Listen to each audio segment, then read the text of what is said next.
My name is Michael Nacey.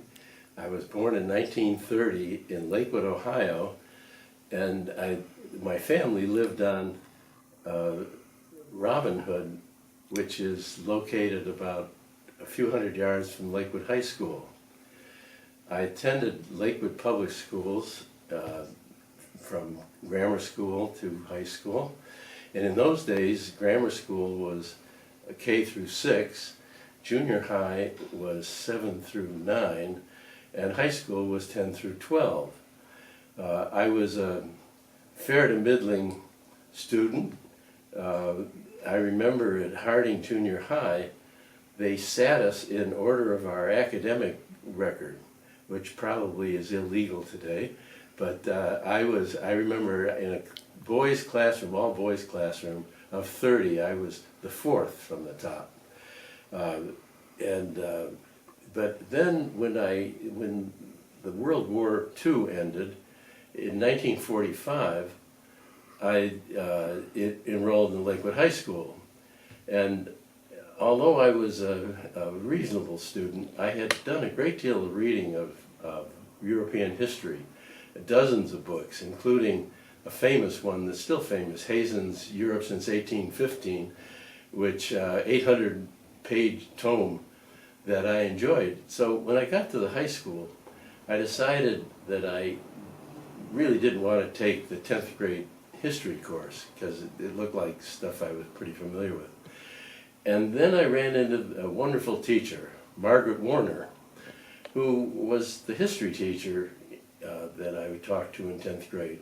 And I told her what I had read, and I said, what I'd like to do is take the senior history course. And she said, okay. And she allowed me to skip the 10th grade history and take a course with all the seniors. Well, the first week they gave an exam, and I hadn't read the material, which was rather typical of me, I think. And I didn't do well. And then I decided, these kids are older than I am, but they aren't very smart.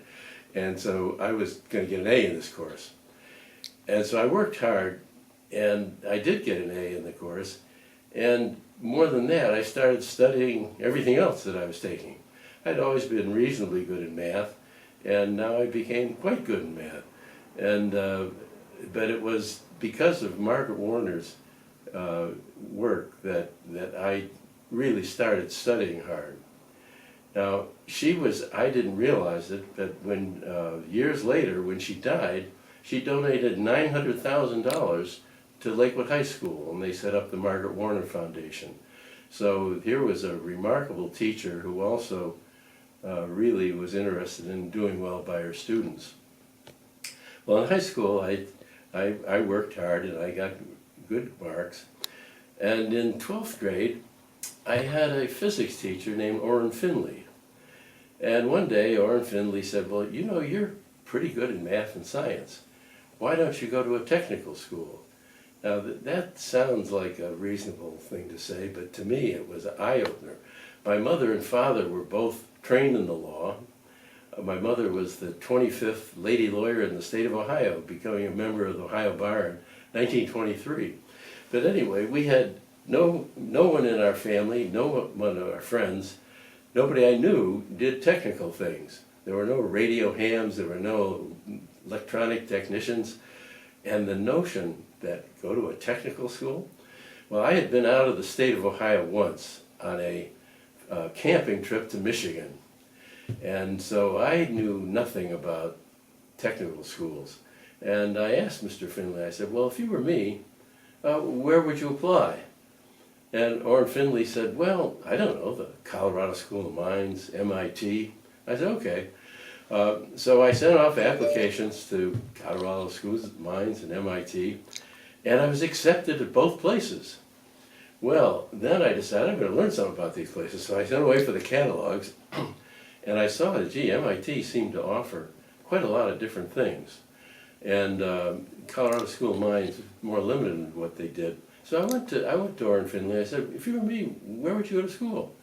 He said, well, I'd go to MIT. Okay, well, that's a good idea. So I applied for admission, and I was off to MIT. Now, for a boy who hadn't been out of Ohio except for a nearby trip in nearby Michigan, the 700-mile journey to Boston seemed like a very long trip.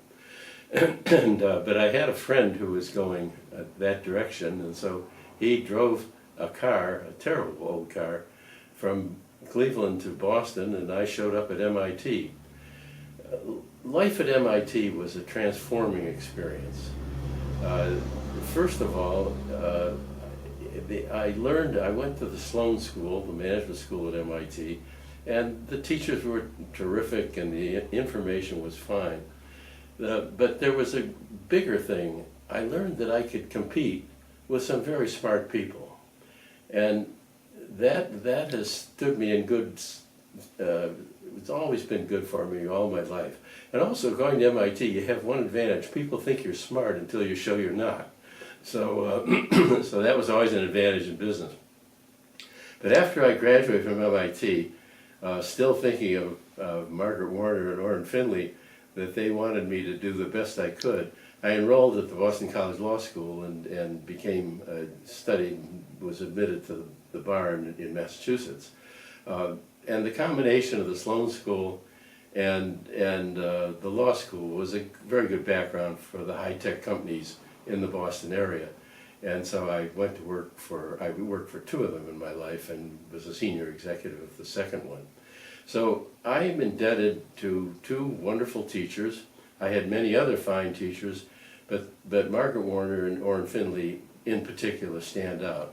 And I thank you for listening to my dialogue here.